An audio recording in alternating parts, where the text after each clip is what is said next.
जय श्री गणेश। मैं हूं पंडित जगदीप।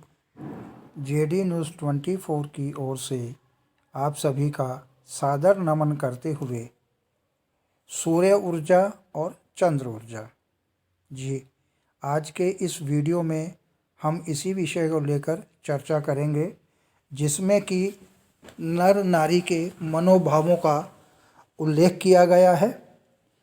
लेकिन इससे पहले कि हम इस विषय को लेकर आगे बढ़ाएं, पहले पावन ट्रस्ट को लेकर चर्चा करेंगे।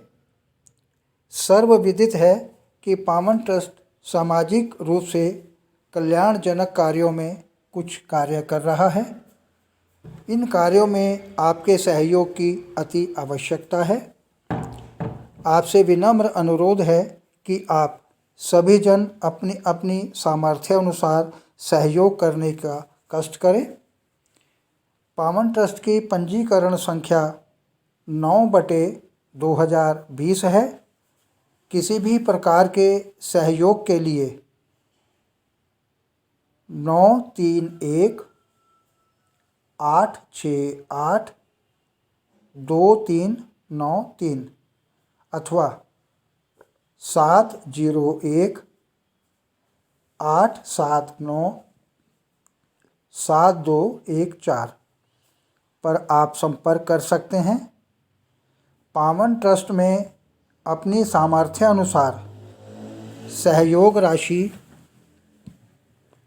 HDFC बैंक खाता संख्या 50-100-377-254-864 IFSC कोड है HDFC 0001438 पांवटा साहिब हिमाचल प्रदेश में भेज सकते हैं। और जेडी न्यूज़ 24 के वीडियो देखने के लिए हमारे इस चैनल को सब्सक्राइब करना और बेल आइकन हिट करना न भूलें। इसके अतिरिक्त वैदिक ज्योतिष शास्त्र, वास्तु शास्त्र, अंक शास्त्र, सामुद्रिक शास्त्र, लाल किताब, हस्तरेखा, रत्न एवं जन्म कुंडली के विश्लेषण के परामर्श हेतु आप संपर्क कर सकते हैं। हमारा संपर्क सूत्र है 9318682393। अन्य संपर्क सूत्र है 701-879-7214। तो आइए अब मूल चर्चा को लेकर आगे बढ़ते हैं। क्या आपने कभी गौर किया है कि बाएं हाथ का अधिक उपयोग करने वाले लोगों को दबा दिया जाता है? अगर कोई बालक या इंसान बाएं हाथ से लिखता है तो तुरंत पूरा समाज उसके खिलाफ हो जाता है। माता पिता, सगे संबंधी, परिचित, अध्यापक, सभी लोग उस बालक के विरुद्ध खड़े हो जाते हैं। पूरा समाज उसे दाएं हाथ से लिखने के लिए विवश करने लगता है। दायां हाथ सही है और बायां हाथ गलत। इसका कारण क्या है? इस कारण के बारे में यदि विचार करें तो दायां हाथ सही है और बायां हाथ गलत। बाएं हाथ में ऐसी कौन सी बुराई है, ऐसी कौन सी खराबी है? दुनिया में 10% लोग बाएं हाथ से अपने काम करते हैं। 10% कोई छोटा वर्ग नहीं है। 10 में से एक व्यक्ति ऐसा होता ही है जो बाएं हाथ से कार्य करता है। शायद चेतन रूप से उसे इसका पता भी नहीं होता या वह भूल गया हो इस बारे में, क्योंकि शुरू से ही समाज, घर या परिवार, माता पिता बाएं हाथ से कार्य करने वालों को दाएं हाथ से कार्य करने के लिए मजबूर कर देते हैं। लेकिन ऐसा होता क्यों है? दायां हाथ सूर्य केंद्र के भीतर के पुरुष से जुड़ा हुआ होता है, बायां हाथ चंद्र केंद्र के भीतर की स्त्री से जुड़ा हुआ होता है। और हमारा समाज पुरुष केंद्रित और पुरुष प्रधान समाज भी है। हमारा बायां नासापुट चंद्र केतु से जुड़ा हुआ है और दायां नासापुट सूर्य केंद्र से जुड़ा हुआ है। आप इसे आजमाकर भी देख सकते हैं। जब कभी बहुत गर्मी लगे तो अपना दायां नासापुट बंद कर बाएं नासापुट से श्वास लेना शुरू कर दें और कुछ समय के भीतर ही आपको ऐसा महसूस होने लगेगा कि कोई अनजानी शीतलता आपको महसूस होने लगी है। आप इसे प्रयोग करके देख सकते हैं। यह बहुत ही आसान। या फिर तुम ठंड से कांप रहे हो और बहुत सर्दी लग रही है तो अपना दायां नासापुट बंद कर लेना चाहिए और दाएं नासापुट से श्वास लेना चाहिए। कुछ मिनटों के भीतर आपको पसीना आने लगेगा। योग ने यह बात समझ ली है। योगी ऐसा कहते हैं और योगी ऐसा करते भी हैं। प्रातः उठकर वे कभी दाएं नासापुट से श्वास नहीं लेते, क्योंकि अगर दाएं नासापुट से श्वास ली जाए तो अधिक संभावना इसी बात की है कि दिन में वह व्यक्ति क्रोधित रहेगा, लड़ेगा, झगड़ेगा, आक्रामक रहेगा, शांत और स्थिर नहीं रह पाएगा। इसीलिए योग के अनुशासन में यह भी एक अनुशासन है कि प्रातः उठते ही सबसे पहले व्यक्ति को यह देखना होता है कि उसका कौन सा नासापुट क्रियाशील है। अगर बायां नासापुट क्रियाशील है तो ठीक है, वही ठीक क्षण होता है बिस्तर से बाहर आने का। अगर बायां नासापुट क्रियाशील नहीं है तो अपना दायां नासापुट बंद करना और बाएं से श्वास लेना।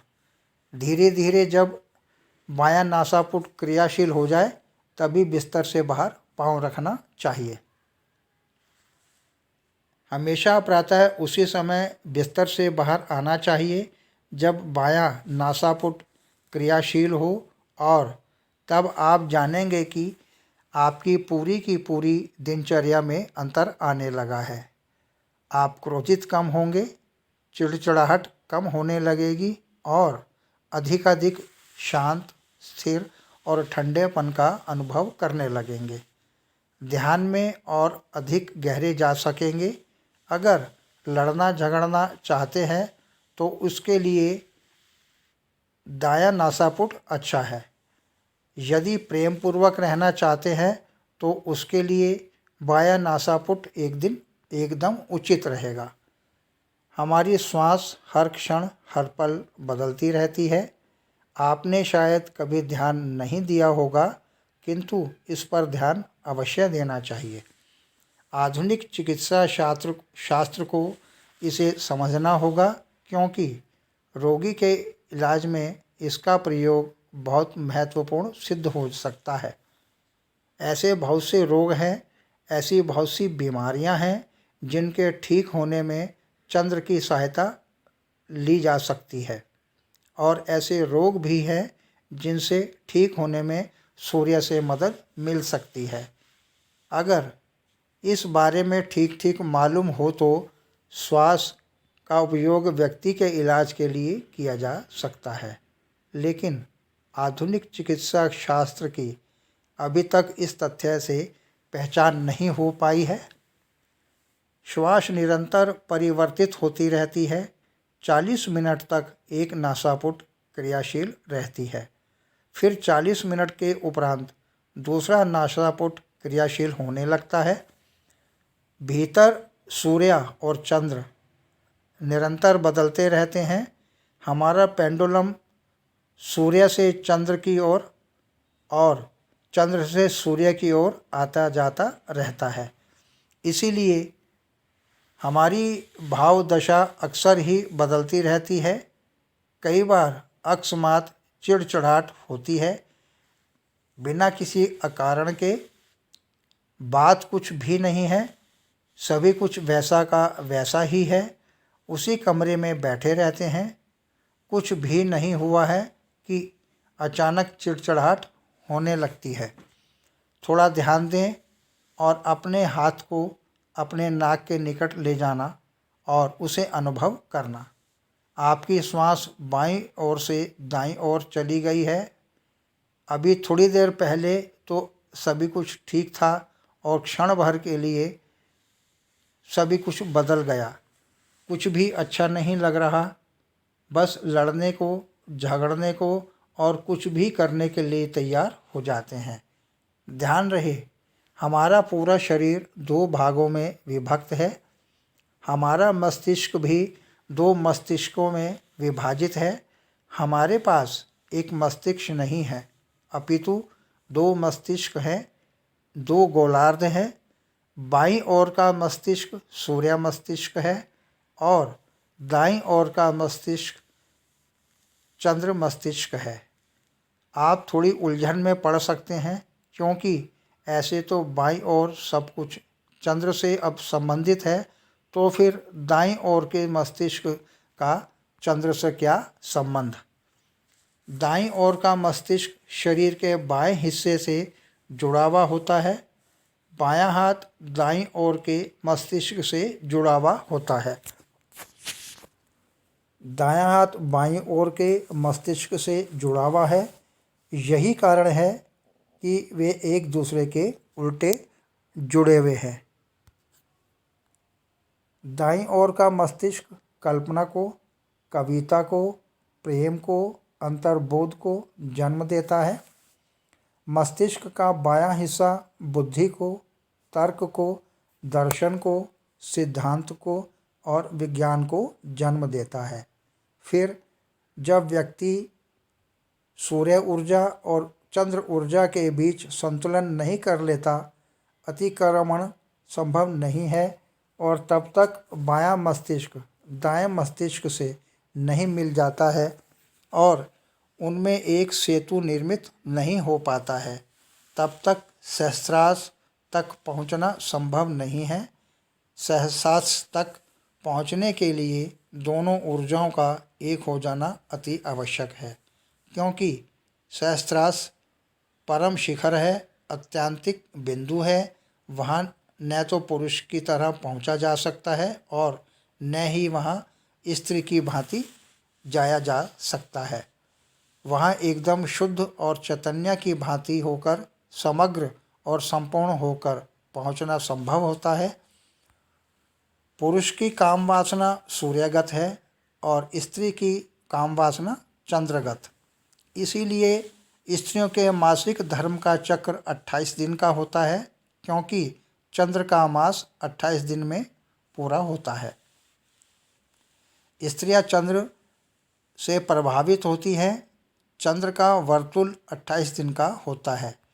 इसीलिए बहुत सी स्त्रियां पूर्णिमा की रात सामान्य तौर पर पागलपन का अनुभव करती हैं। जब पूर्णिमा की रात आए तो अपनी पत्नी या अपनी प्रेयसा से सावधान रहना चाहिए। वह थोड़ी परेशान और अस्त व्यस्त हो जाती है। जैसे पूर्णिमा की रात समुद्र में ज्वार भाटा आने लगता है और समुद्र प्रभावित हो जाता है, ठीक वैसे ही स्त्रियां भी उत्तप्त हो जाया करती हैं। क्या आपने कभी ध्यान दिया है, पुरुष खुली आंखों से प्रेम करता है। केवल इतना ही नहीं, बल्कि प्रकाश भी पूरा चाहता है। अगर किसी तरह की बाधा न हो तो पुरुष दिन में प्रेम करना पसंद करता है और उन्होंने ऐसा करना भी शुरू कर दिया है, विशेषकर अमेरिका में, क्योंकि उस तरह की बाधाएं और समस्याएं अब वहाँ पर समाप्त सी हो गई हैं। वहाँ लोग रात्रि की अपेक्षा दिन में प्रेम अधिक करते हैं। सामान्य तौर पर कुछ स्त्रियां अंधकार में प्रेम करना पसंद करती हैं, जहाँ थोड़ी सी भी रोशनी न हो और वह अंधेरे में भी अपनी आंखें बंद कर लेती हैं। चंद्रमा रात्रि के समय अंधकार में चमकता है, उसे अंधकार से प्रेम है और वह भी रात्रि से। अमूमन इसीलिए स्त्रियां अश्लील साहित्य में उत्सुक नहीं होती। अब नारी मुक्ति आंदोलन के कारण कुछ पत्रिकाओं ने प्लेबॉय और इसी तरह की अन्य पत्रिकाओं के साथ प्रतिस्पर्धा की शुरुआत की है। पुरुष सूर्योन्मुखी होता है, उसे प्रकाश अच्छा लगता है। सूर्य का ही हिस्सा है पुरुष की आंखें, इसीलिए आंखें देखने में सक्षम होती हैं। आँखों का तालमेल सूर्य ऊर्जा के साथ रहता है तो पुरुष आँखों से दृष्टि से अधिक जुड़ा हुआ होता है, इसीलिए पुरुष को देखना अच्छा लगता है और स्त्री को प्रदर्शन करना अच्छा लगता है। पुरुष को यह समझना में नहीं आता कि आखिर स्त्रियां स्वयं को इतना क्यों सजाती संवारती हैं। स्त्रियों में प्रदर्शन की प्रवृत्ति होती है, वे चाहती हैं कि कोई उन्हें देखे। पुरुष प्रदर्शन देखना चाहता है और स्त्रियां प्रदर्शन करना चाहती हैं। अगर शास्त्रार्थ तक पहुंचना हो तो द्वैत को गिराना होगा। परमात्मा तक स्त्री या पुरुष की भांति नहीं पहुंचा जा सकता। परमात्मा तक तो सहज रूप से शुद्ध अस्तित्व के रूप में ही पहुंचा जा सकता है, स्त्री और पुरुष के रूप में नहीं। स्त्री के शीर्ष भाग के नीचे की ज्योति पर संयम केंद्रित करने में समस्त गिद्धों के अस्तित्व से जुड़ने की क्षमता मिल जाती है। ऊर्जा अगर ऊपर की ओर गतिमान करना चाहते हैं तो इसकी विधि संयम है। पहली बात, अगर आप पुरुष हो और तुम्हारे सूर्य के प्रति, तुम्हारे सूर्य ऊर्जा के केंद्र के प्रति, आपके काम केंद्र के प्रति पूरी तरह से होशपूर्ण में रहना होगा। आपको मूलाधार में रहना होगा। अपने संपूर्ण चैतन्य को, अपनी पूरी ऊर्जा को मूलाधार पर बरसा देना होगा। जब मूलाधार का पूरा होश आ जाता है तो आप पाओगे कि ऊर्जा हारा केंद्र की ओर उठ रही है, चंद्र की ओर बढ़ रही है। जब ऊर्जा चंद्र केंद्र की ओर गतिमान होगी तो आप बहुत तृप्ति, बहुत आनंदित अनुभव करेंगे। सारी काम वासना के आनंद इसकी तुलना में कुछ भी नहीं है, कुछ भी नहीं है। जब सूर्य ऊर्जा अपनी ही चंद्र ऊर्जा से उतरती है तो उस आनंद की सघनता उससे हजारों गुना अधिक होती है। प्रत्येक व्यक्ति में एक केंद्र निष्क्रिय होता है और एक केंद्र सक्रिय होता है। सक्रिय केंद्र को निष्क्रिय केंद्र के साथ जोड़ दो तो निष्क्रिय केंद्र भी सक्रिय हो जाता है, और जब दोनों ऊर्जाओं का मिलन होता है तब सूर्य ऊर्जा और चंद्र ऊर्जा एक हो रहे होते हैं। तो ऊर्जा ऊपर की ओर उठती है, तब व्यक्ति ऊर्ध्व गमन की ओर बढ़ने लगता है। आगे प्रभु इच्छा। आगामी वीडियो नए प्रसंग के संग ऑनलाइन परामर्श उपलब्ध। आपकी समृद्धि की कामना सहित पुनः जय श्री।